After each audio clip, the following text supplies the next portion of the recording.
Disiarkan dari Geraha Adisuara, Jalan Raya Pati Kudus, kilometer 3. Inilah 101 FM. Radio Pati. Saluran informasi warga Pati. Assalamualaikum warahmatullahi wabarakatuh. Mitra Pas FM, tiba saatnya Anda ikuti kajian Kitab Targhib wa Tarhib.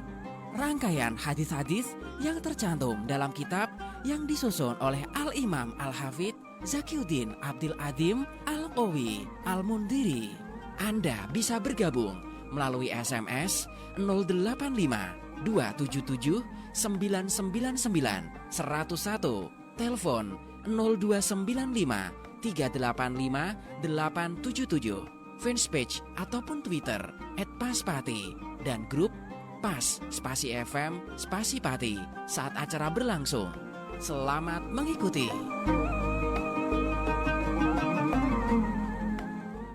Assalamualaikum warahmatullahi wabarakatuh. Makin pas, makin pasti Pas FM pasti. Bismillahirrahmanirrahim. Alhamdulillahirrabbilalamin. Puji syukur kehadirat Allah subhanahu wa ta'ala yang selalu memberikan kita kenikmatan yang luar biasa, Mitra Pas. Hingga di pagi hari ini kita masih diberi kesempatan untuk kembali berjumpa dalam kajian kitab hadis Targhib wa Tarhib. Salawat dan salam senantiasa kita haturkan kepada junjungan kita Nabi Agung Muhammad SAW, yang mudah-mudahan kita menjadi umatnya yang ahlu syafaah, amin ya rabbal alamin.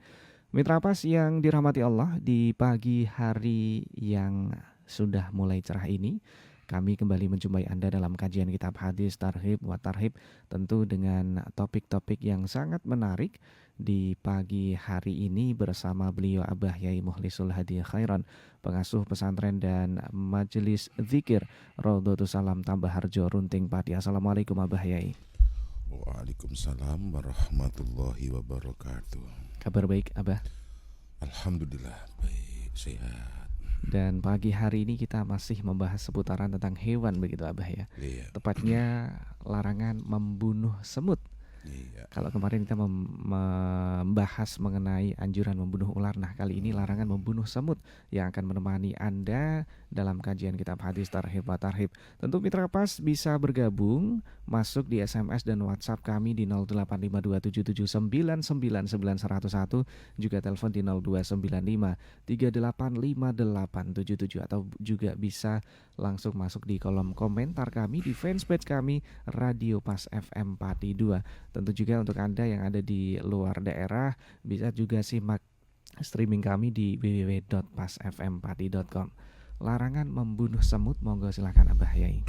Bismillah, alhamdulillah, wal khair wa syarru bima syiatillah, la hawla wa la quwata illa billah. Subhanaka la ilma lana illa ma 'allamtana innaka antal alimul hakim. Rabbi syrah li sadri wa yassir li amri wakhlul 'uqdatam min lisani yafqahu qawli birahmatika ya arhamar rahimin. Amma ba'du, ila hadratin Nabil Mustafa Sidina Muhammadin sallallahu alaihi wasallam wa ala alihi wa azwajihi wa dhurriyyatihi ajma'in, ila hadrati jal masyaikhina wa muallimina wa murabbi ruhina, khususan muallifi hadzal kitab, kitab Targhib wa Tarhib, Al-Imam Al-Hafidz Zakiuddin Abdul Azim bin Abdul Qawi Al-Mundiri wa nafa'ana bihi bi ulum fid darain. Al-Fatihah. A'udzu billahi minasyaitonir rajim. Bismillahirrahmanirrahim. Alhamdulillahi rabbil alamin. Ar-Rahmanir Rahim. Maliki yaumiddin. Iyyaka na'budu wa iyyaka nasta'in. Ihdinas siratal mustaqim. Siratal ladzina an'amta 'alaihim ghairil maghdubi 'alaihim waladdallin. Rabbi ighfirli wa liwalidayya wa li jami'il mu'minina. Amin. Bismillahirrahmanirrahim. Kita sampai di hadis yang ke 4590. Ini hadisnya panjang, cuma kita mengambil hadis yang ada dalam pangandikanipun Al-Hafidz Al-Munziri ini ya. Hadis ini diriwayatkan oleh Abi Dawud.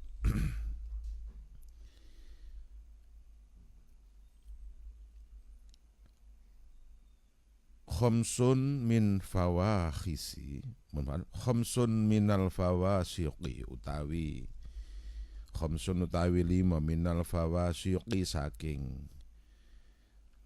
kewan-kewan kang rusak. Tuqtalu iku den pateni fil hilli ing dalam tingkah halal, wal harami lan ing dalam tingkah haram utawa ikhram. Hai al hayatu rupane siji ula, wal ghurabul abqa lan manuk gagak, wal fa'ratu lan tikus, wal kalbul akur lan segawon anjing liar ya. Kemudian wal khudayya lan manuk elang. Niki ada beberapa hewan yang boleh dimatikan. Jadi ada 5 hewan perusak fawasiq atau hayawanul adza, hama disebutnya. Ada 5 hewan hama perusak yang boleh dimatikan. 1, baik dalam kondisi halal artinya tidak berikhram, ataupun dalam posisi ikhram. Jadi kebolehan orang ikhram kan dilarang apa itu membunuh ya pada waktu ikhram. Ikhram itu berarti ketika orang melaksanakan haji, ketika sudah mulai niat haji di tanggal 9, mohon maaf tanggal 8 atau 9 bagi orang yang Mekah, niat nawaitu hajjan wa akhramtu biha. Nah, saya haji dan ikhram untuk haji. Tentunya ketika orang Mekah mikotnya ya di Mekah itu ya. Atau orang umroh. Orang umroh berarti kan hanya tawaf dan sa'i. Momen tawaf, sa'i tahallul kan. Dan mulai berikhram dari mikot. Kalau posisi di Mekah silahkan pilih di Tam'in. Atau keluar ke Mekah ke Hudaybiyah atau ke Ji'rona. Atau yang dari Madinah, dari Bir Ali, keluar Madinah masuk ke Mekah. Nah, dari mikot atau setat awal berumroh atau berhaji itu, di situ niat nawaitu umrotan. Kalau umroh, wa akhramtu biha linapsi itu ya. Lillahi ta'ala, saya niat umroh dan ikhram untuk umroh untuk diriku sendiri karena Allah lah. Semenjak itu dia ikhram. Orang yang ikhram itu ada beberapa pantangan. Tidak boleh menggunakan wangi-wangian. Bagi laki-laki tidak boleh menutup kepala, tidak boleh memakai pakaian berjahit. Tidak boleh membunuh atau merusak atau mencabut tanaman. Bagi wanita ya tidak boleh menutup wajahnya saja. Nah, dan tidak boleh membunuh, tidak boleh menggunakan wangi-wangian. Nah, kecuali 5 hewan ini masih boleh. Hadisnya khamsun min fawasiki tuqtalu fil hilli wal harami. Nah, ini ada 5 hewan, jenis 5 hewan fawasik, perusak hama, yang boleh dimatikan dalam kondisi halal, tidak ikhram, wal harami, dan kondisi ikhram. Itu masih boleh membunuh, ada istitsna, pengecualian. 5 ini boleh. Apa itu? Ketika ada ular. Ada ular ini sandingan ya, wecek pas ikhram, nah, membahayakan itu. Malah ana ulane mungkin kubra. Nah, itu kan. Walaupun ikhram boleh membunuh. Ada tikus, tikus itu hama. Ada anjing gila, kalbul akur. Anjing gila, anjing liar. Boleh dimatikan walaupun ikhram. Burung elang itu juga hama kan. Kemudian wal ghurabul abqa dan burung gagak. Itu ada pengecualian ya. Ada pengecualian. Nah, ini apa itu hewan yang diperintahkan untuk dimatikan. Kemudian hadis selanjutnya wa an Abi Hurairah lan kacerita sing Abi Hurairah radhiyallahu anhu. An Rasulillah saking Kanjeng Rasul Muhammad sallallahu alaihi wasallam wa ala alihi wa ashabi. Anna namlatan sak temening semut. Orosot iku nyokot, gigit, nyengat bahasa Indonesiane. Nabiyan ing nabi minal anbiya'i saking pirang-pirang nabi. Fa amara mongko perintah sapa nabi bi qaryatin namli ing perintah ing kutane te kampunge semut. Fa ukhriqat mongko dinopo ngopo qaryatun naml. Fa awha mongko paring wahyu sinten Allah Gusti Allah ilahi maring nabi fi an qarasatka ing dalem ing yen to gigit utawa nyengat ing sira iku namlatun namlut semut. Fa akhraqta mongko ana to ngobong sira umatan ing umat minal umami sing umat tusabbihu kang padha maca tasbih. Nah, itu. Hadis Bukhari wa Muslim, Abu Dawud, Nasai, wa Ibnu Majah. Kemudian dalam riwayat lain fahalla namlatun wahida, fahalla mongko apa to ya ora mung semut wahidatun siji. Okay.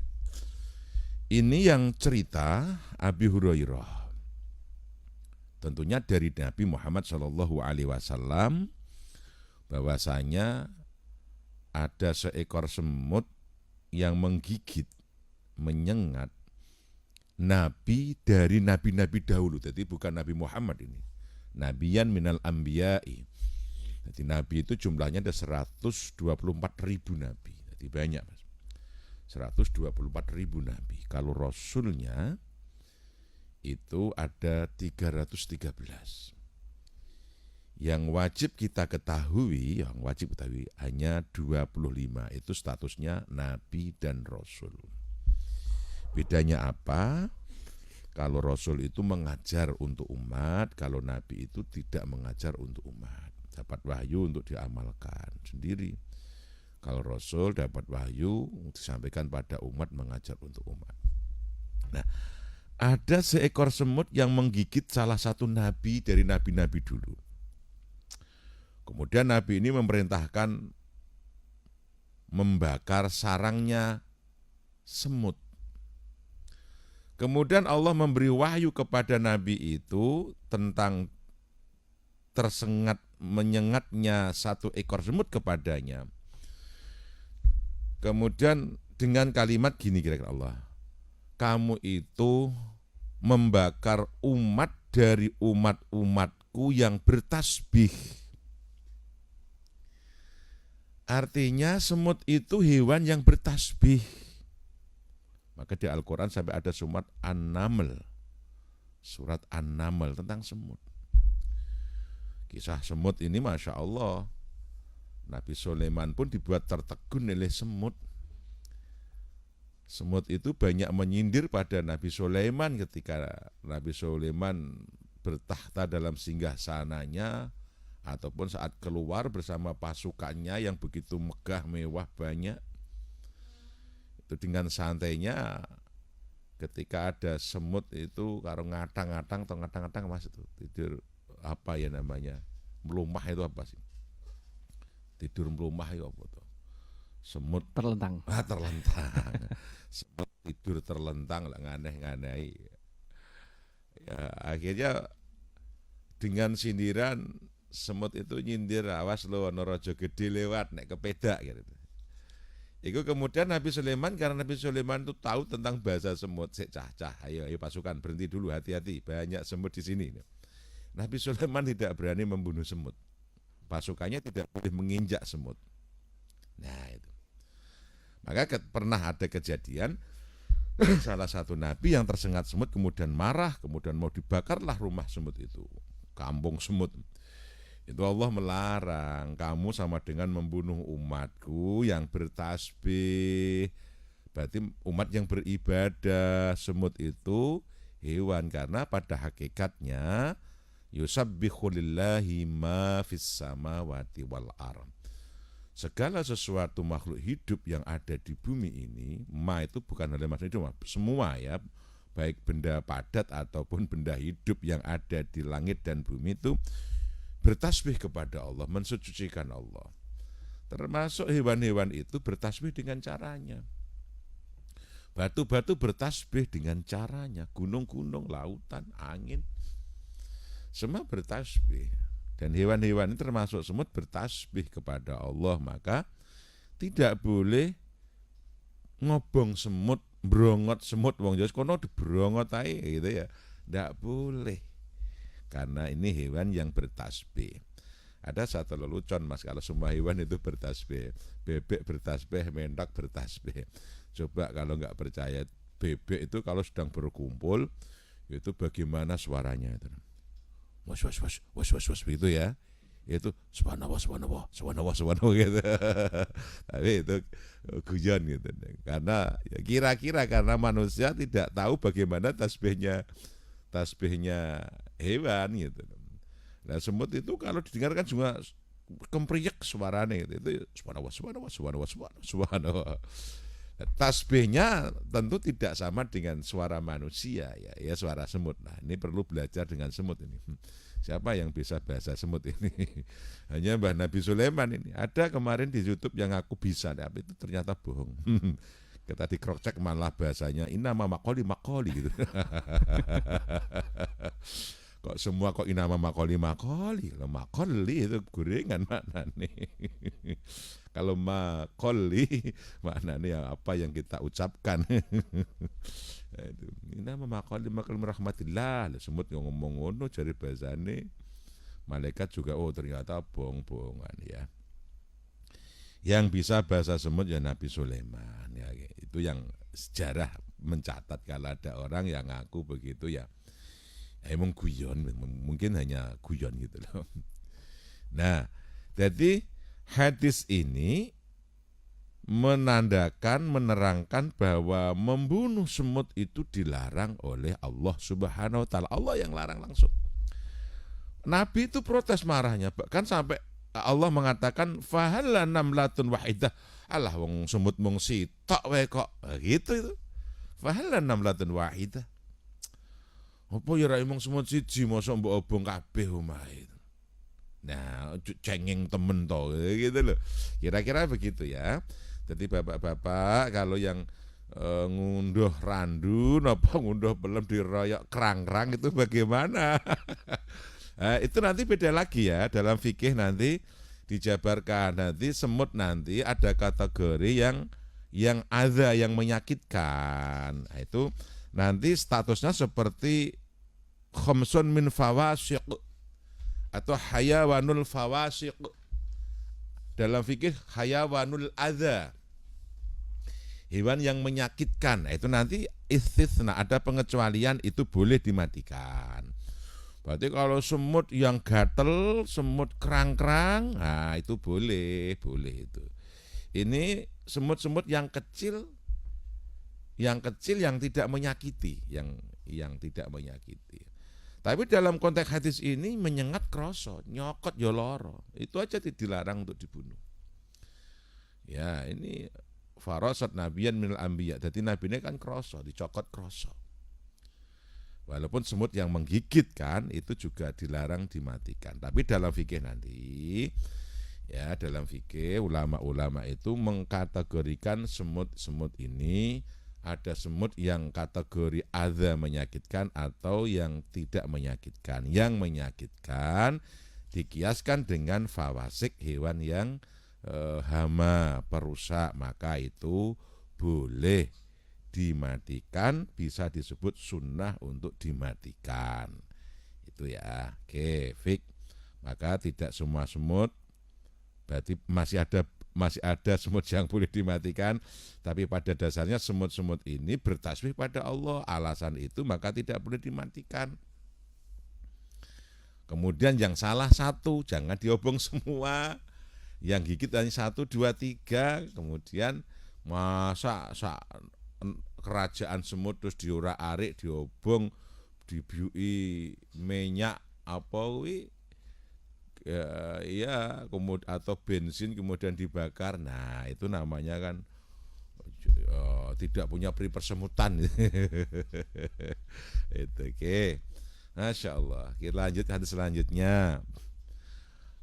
Wa fi riwayatin li muslimin, sekarang lan ing dalem iku tetep ing dalem riwate li muslimin ketua Muslim wa Abi Dawud lan ketua Imam Abu Dawud.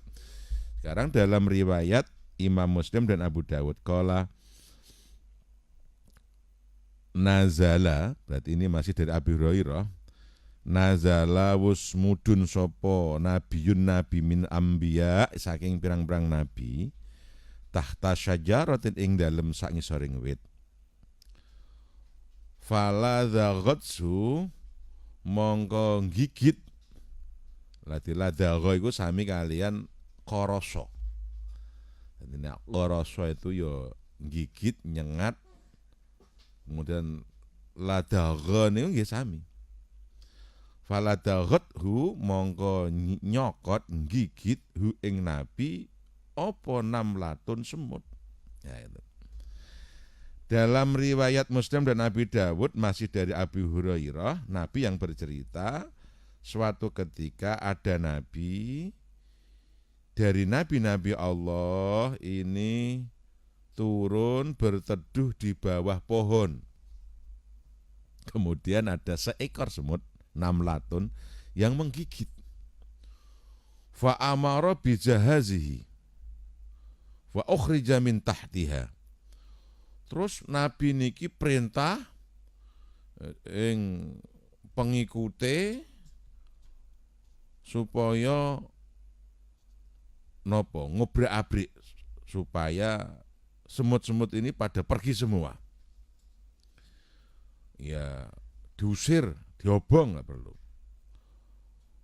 Fa ukhrija min tahtiha mongko ngetokno sapa nabi min tahtiha saking ngisore wit-witan. Summa amara tumuli perintah sapa nabi fa ukhriqat mongko den obong. Fa auhallahu mongko paring wahyu sinten Allah ila nabi halla namlatun wahidah. Halla apa ta ora mung semut wahidatun siji. Nah, ini sama, konteksnya sama. Cuma di sini ditekankan kejadiannya di bawah pohon, ya gitu aja. Turunlah satu nabi dari nabi-nabi Allah yang berteduh di bawah pohon, kemudian dia digigit semut. Kemudian dia perintah kepada anak buahnya untuk agar semut-semut itu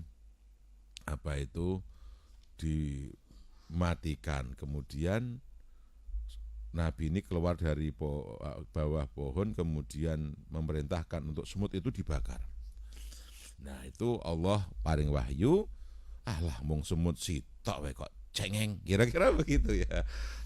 Artinya tidak boleh, lah wong semut sitok ya kok cengeng, kok dimatikan semono sak rakyate ya aja. Nah ini menandakan, hadis ini menguatkan bahwa membunuh semut itu tidak boleh kecuali yang semut gatel, semut membahayakan.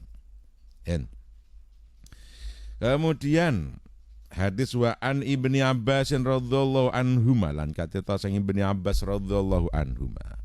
Radhiyallahu moga paring ridho sinten Allah Gusti Allah ing Ibni Abbas annan nabiyya sak temene Kanjeng Nabi Muhammad sallallahu alaihi wasallam nahaiku wis nglarang sinten Kanjeng Nabi an qatli arba'in minad dawab, saking mateni papat minat dawab, saking gegremetan. Hadisnya dari Ibni Abbas bahwasanya sesungguhnya Rasulullah telah melarang membunuh 4 jenis hewan. 4 jenis hewan. Pertama, an-namlati, rupane semut, namel, semut. Wan nahlah, lan lebah. Wal hudhud, dan burung hudhud. Wasyurat, lan manuk surat. Hadisnya Abu Dawud, Ibnu Majah, Ibnu Hibban, di dalam Sahihnya Ibnu Hibban. Ini ada 4 hewan yang secara spesifik ada larangan untuk dibunuh. Semut, lebah, hudhud, surat. Hudhud itu burung apa ya? Ini bukan spesies di Indonesia. Ini hudhud ini burung yang ada di kawasan apa ya, Timur Tengah, tidak ada di Indonesia. Surat juga, surat itu wasurat ta'irun ma'rufun dokhmur roksi. Ini burung yang besar kepalanya, wal min qarilan, dan cucuknya, paruhnya. Entah burung apa, ini sejenis burung apa. Kalau kita coba mencari di beberapa kamus itu ya sejenis burung surat, namanya burung surat begitu. Jadi yang ini ada catatan oleh muallif, ini sejenis burung yang sudah ma'ruf berarti sudah banyak dikenal orang, yang kepalanya besar, paruhnya besar. Ini bisa bermakna hewan buas gitu ya, karena kalau burung yang paruhnya besar itu kan termasuk kategori hewan pemangsa yang buas. Ini apa itu dilarang.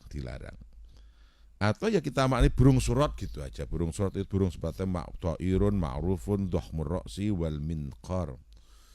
Kemudian bulunya itu abiyat wanisfuhu aswad. Bulunya itu separuh hitam separuh putih. Ya mungkin burung apa ya, kalau orang Jawa, kalau guru kita dulu nyawanya burung cangak itu loh. Itu kalau nerangkan burung cangak begitu. Cuma kita coba mencari di kamus-kamus ya Arab. Kalau Kiai Jawa ya burung cangak. Burung cangak itu burung yang warnanya ya hitam putih, cucuke dawa kae. Nah itu. Ini ada larangan, nahaan, melarang membunuh semut, lebah, hudhud, dan surat. Surat nanti mungkin pemaknanya bisa berubah ya. Untuk ciri-cirinya ta'irun ma'rufun dohmur roksi wal minqar. Kemudian nisfu abiyat wa nisfu aswad. Jadi burung yang kepalanya besar, paruhnya besar, yang warnanya separuh hitam, separuh putih. Ya. Itu dilarang untuk dibunuh. Ya. Hadis lah untuk saya ralat bisa jadi bukan menunjukkan makna buas untuk larangan ini ya. Nah, jadi karena nanti kalau kategori buas itu ada larangannya untuk dikonsumsi gitu. Jadi kemungkinan bisa bermakna membunuh, dilarang dibunuh itu juga dilarang untuk dikonsumsi atau dimakan. Jadi kalau membunuhnya kemudian timbul ya yang dilarang kan membunuh, kalau makan kan tidak. Nah, bisa bermakna ya, bisa bermakna karena sifat buasnya itu jangan dibunuh. Tapi nanti juga ada burung yang buas tapi boleh dibunuh.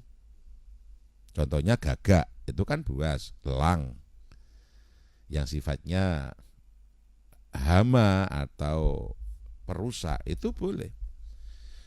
Ya, mungkin burung ini buas tapi tidak hama gitu loh, sejenis itu, sehingga dilarang untuk dibunuh. Karena kategori buas itu menjadikan hewan itu haram. Contoh dalam satu hadis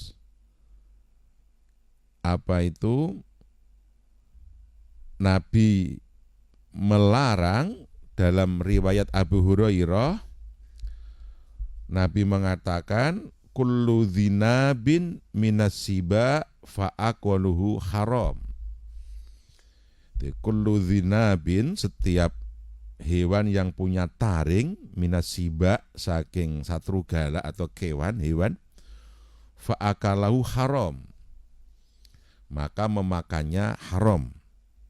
Ini kategori dzinab berarti sifat buas karena punya taring. Untuk yang burung, fa kullu dzi mikhlabin minat toir. Nah, setiap burung yang punya mikhlab minat toir. Mikhlab itu kuku tajam, cengkraman kuat dari burung, itu juga dilarang untuk dimakan. Nabi melarang untuk memakan dzi mikhlabin minat toir. Jadi hewan yang punya cengkraman kuat, berarti menandakan sifat buas lagi. Kemudian dalam hadis lain,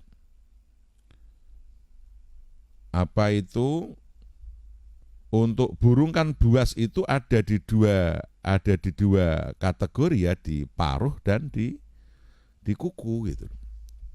Kukunya yang tajam, paruhnya yang kuat. Ini menandakan buasnya burung yang juga dilarang untuk dimatikan.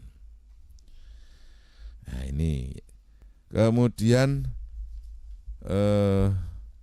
hadis selanjutnya, wa an Abdurrahman bin Iban, kacita saking Abdurrahman bin Iban. Abdurrahman bin Iban itu juga disebut dengan Abdurrahman Al-Qurashi.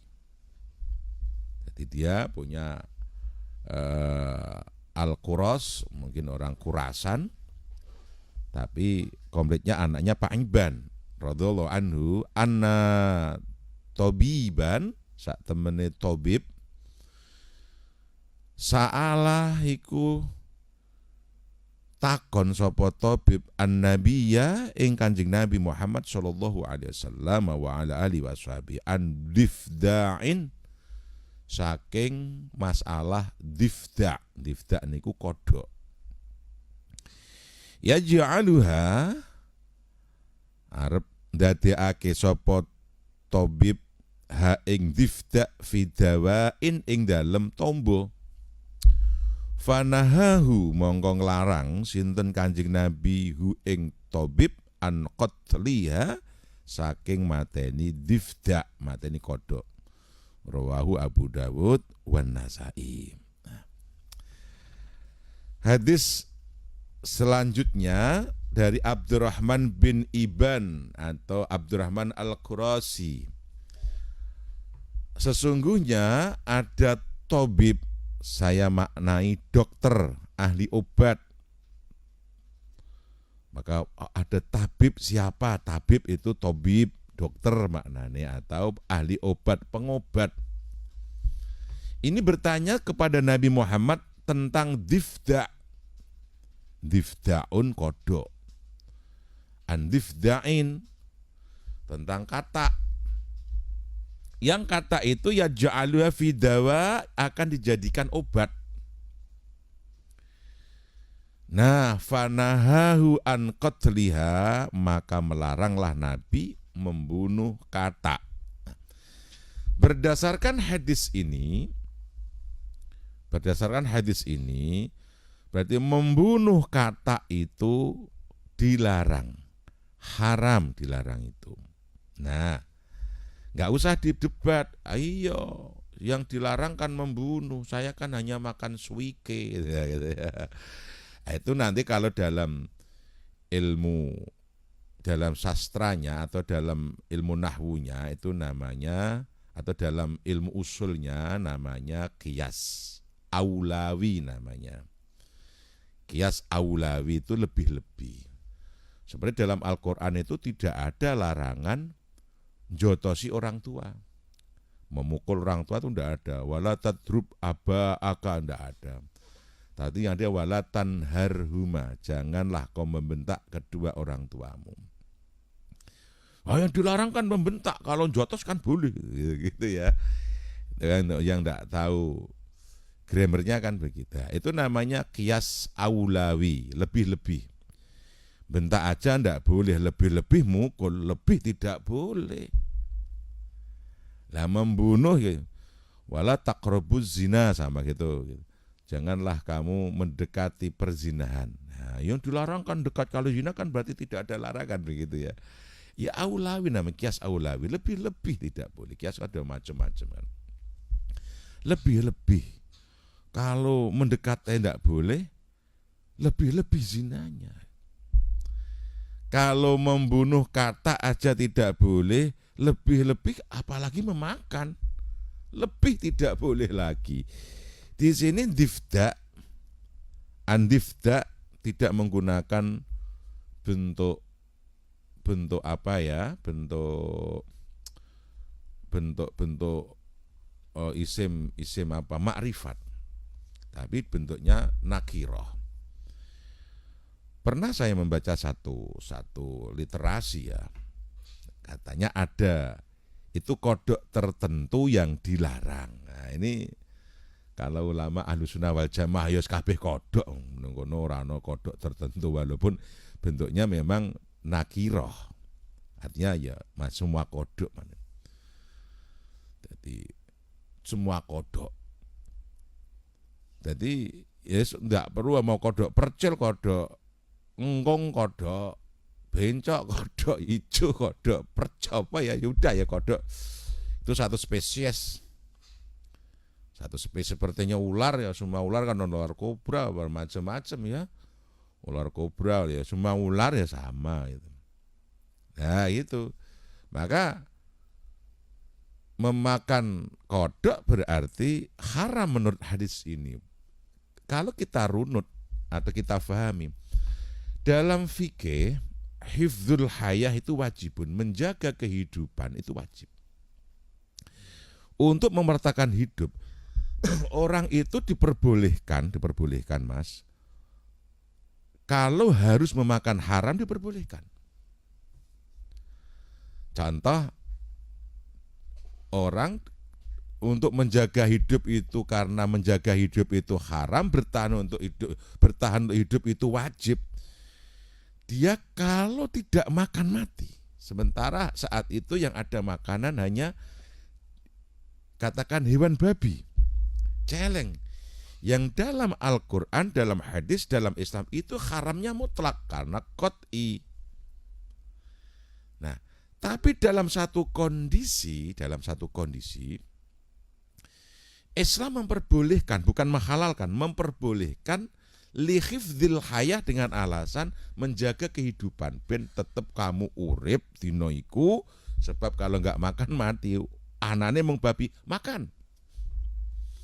Nah, ini kalau dalam ilmu usul itu ad-daruratu pertamanya adalah al-masaqatu tajlidut taisir, karena dalam satu kesulitan maka akan mendatangkan kemudahan. Al-masaqah tajlidut taisir. Itu kaidahnya.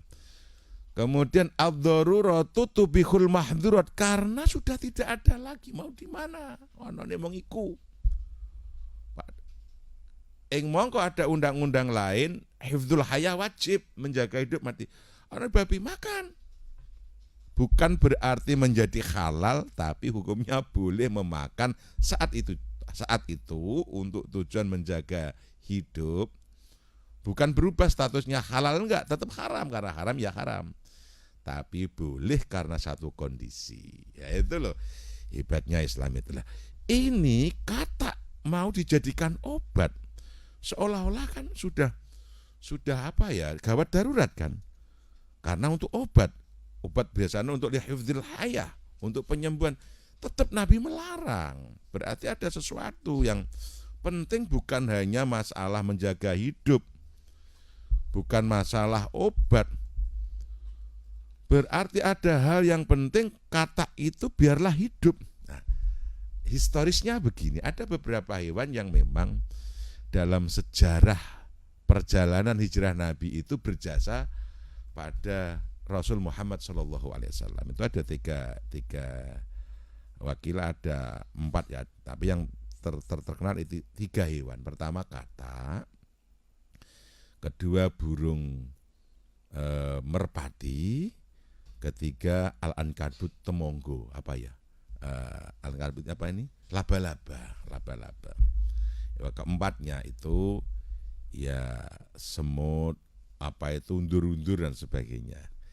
Ini hewan yang berjasa dalam hijrahnya Nabi ketika singgah dalam Gua Sur. Kemudian menjadi terkecohlah orang-orang kafir Quraisy yang mengejar Nabi, padahal Nabi ada di dalam gua itu.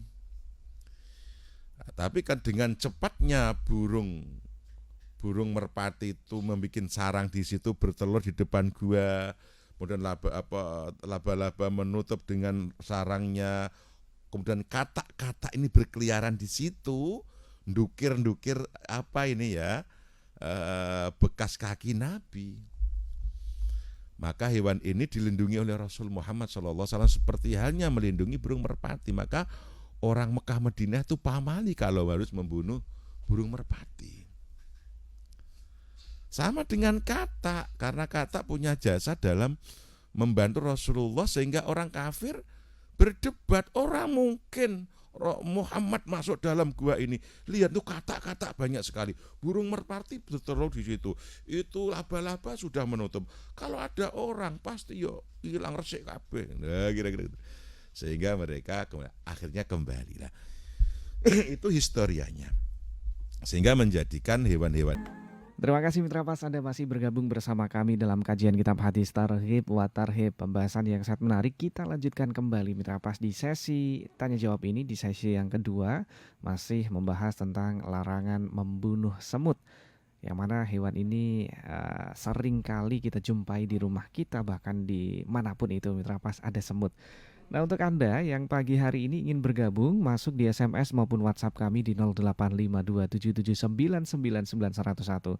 Juga telepon di 0295385877, atau juga bisa langsung masuk di kolom komentar kami di fanspage kami Radio Pas FM Pati 2. Untuk Anda juga yang ada di luar daerah bisa streaming kami di www.pasfmpati.com. Nah, Abah dan juga Mitra Pas pagi hari ini terima kasih yang sudah masuk di WhatsApp. Ada beberapa penanya yang masuk di pagi hari ini. Ada dari pendengar setia kita Mbak Dwi. Assalamualaikum Abah. Waalaikumsalam warahmatullahi wabarakatuh. Mohon maaf, semua makhluk tadi kan dikatakan bertasbih. Lantas apakah hewan perusak itu tidak bertasbih Yai sehingga boleh dimatikan? Matur nuwun. Ya kalau kan dalam pertimbangan logisnya ada unsur manfaat dan mafsadah.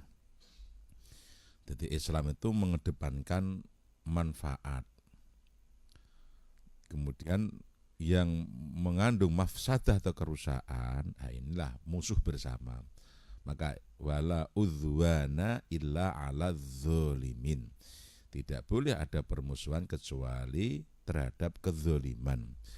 Kezaliman bermakna kebatilan, pengerusakan, nah gitu kan. Nah karena basic itu kemudian maka di sini pun dalam hadis ini pun imbang, ada yang boleh, ada yang tidak. Sekarang kalau ular, kobra kemudian tidak kau matikan, walaupun dia katakan dia bertasbih, nanti kalau sebaliknya. Kamu digigit dimatikan gimana? Nah gitu kan. Kalau semut ya sudah, kalau ada semut kerang-kerang jarno ben bentol kabeh gitu kan. Semut geni orang Jawa nyebutnya yang bikin panas semua. Tawon ya silakan ya usah dimatikan. Kalau tawonnya memang dilarang ya. Yang semut saja yang ada yang boleh, ada yang tidak. Nah, ada pertimbangan lihifdzil hayah tadi, menjaga hidup. Maka yang berpotensi mematikan manusia diizinkan oleh agama untuk dibunuh. Seperti ular, anjing liar, itu kan kecenderungan rabies. Orang kena rabies enak apa enggak? Itu seperti setengah gila kan orangnya kan. Takut air juga bah biasanya. Nah ya, terus gimana coba? Nah, maka Islam itu sangat adil ya untuk memperlakukan makhluk hidup itu sangat adil. Pada prinsipnya pembunuh tidak boleh menyakiti. Irhamu man fil ardi yarhamkum man fis sama kan. Berkasih sayanglah terhadap makhluk yang ada di bumi. Maka makhluk yang di langit akan menyayangimu. Itu prinsip dasarnya kan di situ Islam itu. Karena rahmat lil alamin. Rasulullah itu membawa ajaran atau risalah rahmat untuk semesta. Semesta itu ya bukan hanya manusia. Alam, hewan, dan seluruh makhluk hidup yang ada di dalamnya harus kita rawat, kita kasih, kita sayangi. Tapi beberapa hal yang membahayakan itu diizinkan. Karena manusia harus hidup. Jangan manusia merelakan dipatok ular, biarlah aku mati, biar ular itu jadi banyak, begitu ya. Ular tidak dapat tugas khalifah. Ini ja'ilun fil ardi khalifah, itu manusia, Adam.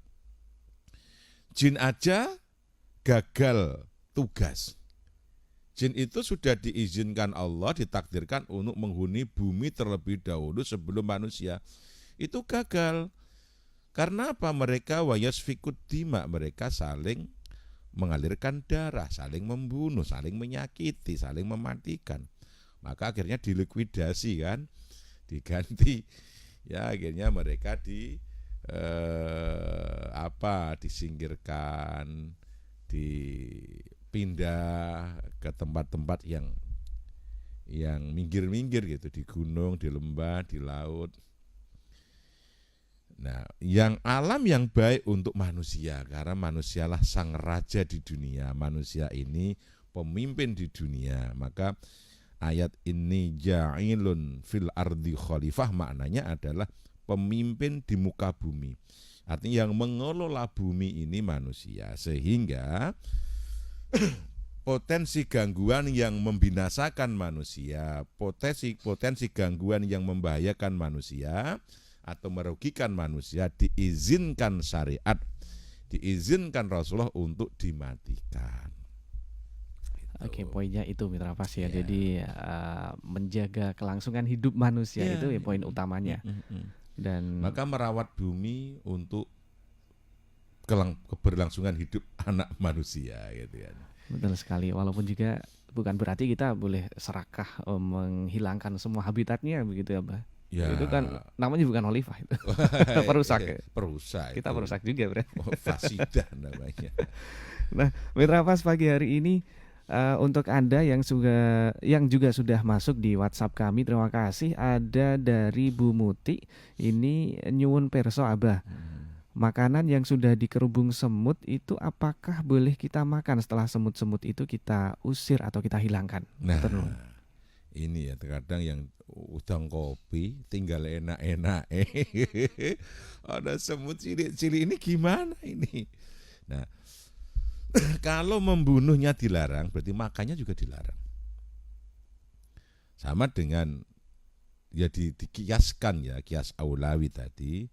Seperti hanya kodok, Rasulullah melarang membunuh kata gitu kan. Berarti kalau membunuhnya dilarang, memakannya lebih-lebih memakan. Sama semut yang kecil-kecil itu ya tidak boleh dimakan, kecuali nanti dalam fikih kan, maka kalau hadis itu harus di zaman sekarang kalau kita ngaji hadis itu harus mencari perimbangan di fikih-fikih ya. Karena fikih itu kan banyak pendapat-pendapat ulama yang sangat longgar itu. Seperti halnya seperti halnya set itu apa istilahnya Mas? Set dalam buah. Belatung. Ya, beda. Gitu, ya, set apa jauh gampangnya mau jolong pati ngerti lah ya. Itu. Atau apa yang bercampur dengan makanan yang sulit untuk dikeluarkan seperti semut. Nah, tinggal gulanya pas-pasan, campur semut. Ya berusaha semaksimal mungkin untuk menghilangkan semut yang masih hidup. Yang masih hidup. Dihilangkan, nanti kalau masih ada kesulitan, ya itu nanti maksudnya di makfu ya. Makfunya Allah pasti datang. Karena kaidahnya tadi al-masaqatu tajlidu taisir, kesulitan itu akan mendatangkan kemudahan. Lah gulamu tinggal saat donan, butuh medang ya penting ya. Campur semut ya wis, yang penting sing kita urip itu jangan sampai ada. Nah, gunakan gitu. Nanti kalau masih ketika mati kan masih ada ngerembang ya dibuangin saja. Iya, biasanya kemambang lagi. Nah, begitu. Ada berusaha semaksimal mungkin kalau memang dalam satu kondisi ya. Karena kaidah usulnya tadi al-masaqatu tajlidu taisir. Ini prinsip-prinsip dalam Islam itu sangat humanis dan sangat adil Allah itu. Iya, karena saya juga pernah dengar. Nah, ini ada telepon. Saya dengar telepon apa? Iya. Halo, assalamualaikum. Assalamualaikum. Waalaikumsalam warahmatullahi wabarakatuh. Mas Dari Udin. Mas Udin di Juwana nih Mas Taufik. Monggo. Mau tanya nih Mas Taufik pada Abah Yai ya. Nggih. Bagaimana hukumnya kalau kita ini memberikan kapur semut apa supaya nggak nerak makanan itu apa? Apakah juga termasuk larangan itu apa? Itu aja Abah. Terima kasih. Assalamualaikum. Waalaikumsalam. Nah, langkah yang paling bijak adalah memberi kapur semut atau mengusir, atau kalau orang tua dulu ya makanannya dikei banyu ngisore. Intinya bagaimana agar kita tidak membunuh semut-semut itu. Maka yang paling bijak adalah memberi kapur semut, artinya kan biar semut tidak melintas ke situ, bawahnya dikasih air. Kalau orang kuno mejane ditaleni kain kayak minyak atau oli atau bensin gitu ya. Sehingga semut tidak naik, tidak bercampur makanan. Karena membunuhnya juga tidak boleh. Ya, mungkin begitu sadis, begitu ono semut langsung diberongot ya ini tidak boleh. Kecuali yang sifatnya adza, menyakiti ya, yang perusak, yang hama itu diperbolehkan, tapi selama semut-semut ini tidak membahayakan manusia, jangan dimatikan karena ada larangan secara khusus dalam hadis Rasul Muhammad SAW. Itu. Oke. Kemudian juga yang pagi hari ini masuk ada dari Badiah. Assalamualaikum Abah. Waalaikumsalam. Mau nanya, saat kita nyapu rumah ada gerombolan semut di dalam rumah, boleh nggak kita ikut menyapunya? Terima kasih. Ya disapu ya, maksudnya kon nyaleh mut. Ayo pindah sana mau tak tempati, omongi gitu. Iya. Siapa tahu dia juga paham pas ono sing pinter bahasa gitu kan. Sebenarnya ketika dia ngomongi Sulaiman gitu, Mbah Sulaiman gitu kan. Siapa tahu semutnya juga paham itu. Ya, coba berdialog dengan makhluk Allah lah, di mana tengah gendeng. Ya siapa tahu di antara semut itu karena dia makhluk yang bertasbih, berarti kan tergantung tasbihnya. Kalau yang tasbihnya banyak bisa bermakna pinter, seperti batu. Kenapa batu itu ada yang sama-sama batu tapi harganya mahal? Batu permata, batu intan kan? Itu batu. Kenapa kok mahal sama dengan batu kali, sama-sama batu? Karena tingkat kekerasannya beda. Semakin keras berarti keberadaannya sudah lama di bumi ini. Nah, maka skala mosnya lebih tinggi gitu loh. Nah, maka menjadikan kemungkinan kenapa keras tasbihnya semakin lama karena keberadaannya di bumi juga sudah ribuan, mungkin ratusan ribu tahun. Sehingga punya tingkat kekerasan yang luar biasa. Siapa tahu semut juga begitu. Nah, maka ngirmut semut. Nih mau tak tempatin. Aja dicokot ya putuku ya. Nah, itu anakku ya. Nah, atau kalau orang dulu dilakukan semut kecil. Tapi semut juga bisa buat malu loh, Bah. Ada lagunya, Bah ya? Ada. Nggih, semut merah. merah yang ada di dinding gitu ya. Iya. Dan ternyata memang ada keistimewaan itu tadi ya Mitra. Ya, secara semut itu kan melengkapi kehidupan manusia. Nabi besar Sulaiman juga ada kisah, bahkan Al-Quran sendiri secara khusus ada surat tentang semut. Bahkan lagunya kan juga ada gula ada Tentunya semut ada juga. lagu, ya, Ada gula ada semut. Lagunya seperti Bukan itu. ada manusia ada gula. Ada gula ada semut. Ada gula ada semut. Kalau lagunya yang Ojo direbut lah itu ya. malu aku Oh, ya malu gitu. gitu ya. Pada semut merah, kenapanya merah yang dia malu ya? Kok hitam kok enggak? Nah, Padahal ini. yang banyak itu yang hitam itu. Ini pertanyaan. Kemudian terima kasih juga Bang Joni, ini yang juga turut memberikan atensi dan juga pertanyaannya di pagi hari ini. Assalamualaikum Abah Yai. Waalaikumsalam. Semoga Abah tetap berkah sehat selalu dan Amin, semua amin, petugas amin. Radio Pas FM dan semua pendengar yang dirahmati Allah Subhanahu wa taala. Ngapunten Abah badhe nderek tanglet. Mugi manfaat kagem pendengar Pas FM. Kalau kita misal membunuh semut dengan sengaja, apa ini? Misal kucing.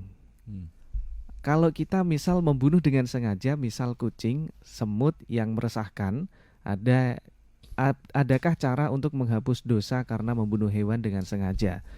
Kemudian apakah kita harus meminta maaf hewan yang dibunuh dan apakah perlu berikhtiar untuk tidak mengulanginya? Kemudian yang ketiga, apakah ada bentuk kafarat yang dapat dilakukan atau tergantung pada jenis hewan yang kita bunuh? Mohon pencerahannya, semoga bermanfaat. Dari Bang Joni di Senayan. Terima kasih. Kirain pertanyaannya ada apakah perlu mengadakan tahlilan juga? Loh, kalau orang Jawa ada Bang, yang misalnya kucing. Kucing mati tahlilno ngati pitung dino matang hulu nyates. Ya, ada kisah Nabi pernah menyampaikan satu kejadian, dari ada almar'ah tadkhulun nar fil hirri, ada seorang wanita yang masuk neraka gara-gara kucing. Jadi ada wanita di zaman Nabi yang masuk neraka gara-gara kucing, dan itu sudah dikabarkan Nabi, wanita itu masuk neraka. Padahal waktu itu wanita itu hanya lupa ya. Jadi kucing itu saya dramatisir nyolong iwak pindang lah itu. Gregeten non tinggal lewat situ arep gue anak ae gregeten dikurung gitu loh. Dikurung ember atau apa gitu. Lupa nggak dikasih makan, akhirnya mati. Nah, kisah ini terdengar oleh Rasulullah, kemudian dia mengatakan wanita itu masuk neraka. Bayangkan kan? Dan ini juga tentunya bukan hanya pada kucing ya, pada hewan-hewan yang tidak perusak. Kucing bukan kategori mufsidat, bukan termasuk hayawanul adza, karena kucing itu hayawanut ta'iful bainan nas, hewan yang menghidupnya berkeliaran di tengah manusia atau bersama manusia. Dia tidak bisa hidup tanpa manusia. Nah, berarti kita bisa menyimpulkan berarti hewan yang tidak membahayakan manusia itu dapat perlindungan. Bahkan Allah melindungi. Walaupun dagingnya tidak halal, kencingnya juga najis, kotorannya kayak manusia juga super najis. Tapi untuk membunuhnya dilarang. Karena wanita itu masuk neraka, wong ling maknani nguwalati. Nah, kok nguwalati ya, itu nanti bisa dikorelasikan dengan beberapa hewan yang hewan itu biasanya menjadi penjelmaan jin. Hewan apa? 1 ular, 2 kucing, 3 anjing hitam. Jadi kucing hitam, anjing hitam itu terkadang adalah penjelmaan dari jin-jin jahat. Kemudian kucing terkadang juga menjadi penjelmaan dari jin-jin baik yang tidak hitam. Begitu ular juga begitu. Maka ada dalam pertemuan kemarin kita telah membahasnya, ada ular yang tidak boleh dibunuh, yaitu namanya jinanul buyut, ular rumah. Dalam bahasa hadisnya awamir, jin atau jin penunggu rumah yang merasuk ke dalam ular. Jadi jin penunggu rumah atau jin yang masuk Islam. Nah, jadi ada pengecualian dalam kondisi tertentu. Jadi kalau memang sifatnya itu membahayakan ya diizinkan, tapi kalau tidak membahayakan ya dibiarkan. Begitu halnya semut. Terus bagaimana kalau terlanjur membunuh hewan yang tidak diperbolehkan dalam syariat, katakan begitu? Bagaimana caranya? Kanjeng Syekh Abdul Qadir Al-Jilani suatu ketika, ini Sultanul Aulia, ratuning wali yang sejarahnya jelas terbaca, manakibnya ada, karya tulisnya ada. Beliau seorang alimun, faqihun, muhaddithin, mufassirin, zahidun. Wih, gelarnya memang ahli, semua ahli. Ahli nyata ini, bukan ada yang tokoh diahli-ahlikan, kan ada ya. Betul-betul ini Sultan Al-Ghausus Somadani, Sultanun Aulia, Al-Qutbur Rubani, Ghaus Kutub, Masya Allah gelar ya, ratuning wali, King of the King, raja di rajanya para wali. Itu Kanjeng Syekh Abdul Qadir Al-Jilani. Ini bukan bualan, bukan ketua, menurut saya seluruh ulama di zamannya, setelahnya mengakui, karena karya tulisnya ada, sejarahnya jelas, keramatnya nyata.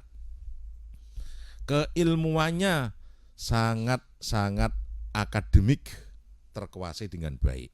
Dari tafsir, hadis, kemudian semua disiplin ilmu dikuasainya. Nah, suatu ketika beliau waktu sore habis mandi, wudhu, sudah berpakaian cakep, santai di teras, di balkon lah. Nah, kemudian ada burung lewat, iku apa ya istilahnya, nelek. Ono manuk cilik nelek kena lengan bajunya Kanjeng Syekh Abdul Qadir Al-Jilani. Kemudian beliau kaget juga, kemudian didengak itu apa? Ditoleh munggah. Toleh munggah. Oh iya, kira-kira. Begitu didengak iku manuk tiba pok mati. Nah, kemudian Kanjeng Syekh Abdul Qadir kemudian bajunya dibersihkan, kemudian dia mengambil harta, kemudian disedekahkan. Ditanyakan kepada Syekh, kenapa ya Syekh, ada apa ya Syekh? Saya tadi baru undu selesai, ketelean manuk, gitu lah. Lah tak dengak kok malah tiba mati. Inkana lamun iki dosa, kifaratun ben dadi kifarah. Lamun aku mengdengak manuk mati tiba gak tak dengak adik tiba mati, ya tak sedekahi, lamun dosa muga dadi kifarah. Nah, itu silakan dibahasakan sing enak lah, ya bahasane tak ki basa setengah bakso ya gado-gado ya tewel gitu ya. Artinya kalau kita tidak sengaja membunuh hewan, yang hewan itu memang tidak dianjurkan untuk dimatikan, alangkah baiknya antisipasi. Setelah itu kifaroh lah. Apa kifarohnya? Bersedekah sak kemampuane. Beda dengan hewan yang memang sudah diperbolehkan ya, seperti ular. Itu sudah diperbolehkan, diizinkan oleh Allah. Anjing liar, ular yang diperbolehkan itu enggak usah, tapi yang tidak diperbolehkan Seperti halnya kucing kan tidak diperbolehkan, kemudian mbok tutuk gregeten mati, ya sudah kifaroh. Nanti ada kelinci mbok tabrak, ya sudah kifaroh, mati kan.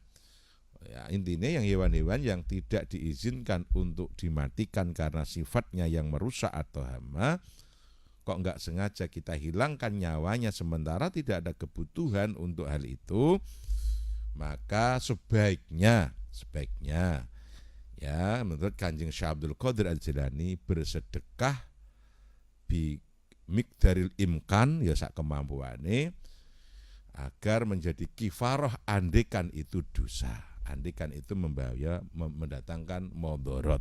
Nah, begitu.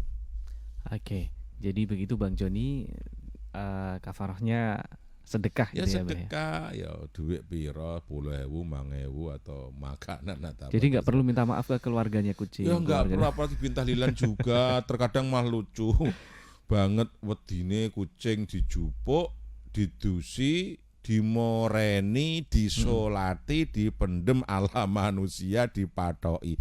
Iku jenenge gemblung. Ya enggak segitunya lah. Ya sudah, mati takdirmu mati, ceng. Ya wis, sedekah aja. Nanti 10.000 dah paringno kula, 10 juta maksudnya.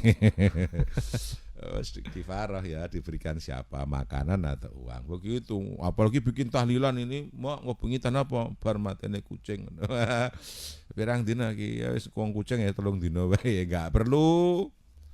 Nggak perlu dikubur, dikembangi barang, nggak perlu. Ya wes, takdire hewan ya sudah dibuang ke tempat sampah, ditanam biar tidak bau, gitu aja. Dikifaroi. Oke. Baik, Abah, tinggal 1 menit untuk penekanan dan juga kesimpulan, juga doanya di pagi hari. Penetrasi penekanan. Biar lebih gamblang lagi. Iya, inilah Islam sangat mempertimbangkan sisi kemanusiaan, harmonisme, kebersamaan, karena hidup ini saling melengkapi. Manusia juga bagian daripada siklus kehidupan hewan-hewan yang ada. Manusia juga butuh hewan, hewan pun butuh manusia, ya. Maka bijaklah menyikapi tentang hewan-hewan ini. Kalau memang membahayakan atau kategori hama, syariat memperbolehkan untuk meniadakan atau menghilangkan kasarane, maaf, membunuhnya. Tapi kiranya tidak, biarkan hidup karena kodratnya dia hidup. Seperti saya titip lah namanya kata, biarlah kata hidup. Karena kata tiap malam diambil, disuloh, nanti besok dimasak. Itu nanti yang makan nyamuk tidak ada. Karena nyamuknya berkembang pesat, karena tidak ada program KB untuk nyamuk, nanti nyamuknya itu nyerang manusia. Menjadi cikungunya, demam berdarah, malaria, ya. Kenapa ini ada? Kodoknya habis semalam diambilin orang, besok dijual di Suike. Ada mata rantai yang terputus, sehingga yang kena mudaratnya siapa? Manusia. Maka saya ulangi hadisnya, Abdurrahman Al-Qurashi, Abdurrahman bin Iban yang menerangkan hadisnya, Abu Dawud, Nasai yang meriwayatkan Nabi melarang membunuh kata. Membunuhnya tidak boleh, apalagi mengkonsumsinya, memakainya tidak boleh. Lebih-lebih memakainya, sangat tidak boleh. Jadi mari kita lestarikan alam ini biar berproses sesuai takdirnya. Kalau tidak ada kepentingan tentang makhluk hidup, biarlah mereka hidup bersama manusia untuk memberi satu kemanfaatan sebagai siklus kehidupan makhluk hidup di dunia. Hiduplah dengan damai dengan makhluk yang lain. Wujudkan Islam yang rahmatan lil alamin, bukan hanya lil muslimin. Semoga bermanfaat. Hanya hidayah Allah yang mampu mengetuk hati kita, dan dengan hidayah, bertambahnya hidayah, maka ilmu kita akan membawa kita semakin dekat kepada Allah Subhanahu wa taala. Billahi taufiq wal hidayah. Assalamualaikum warahmatullahi wabarakatuh. Waalaikumsalam warahmatullahi wabarakatuh.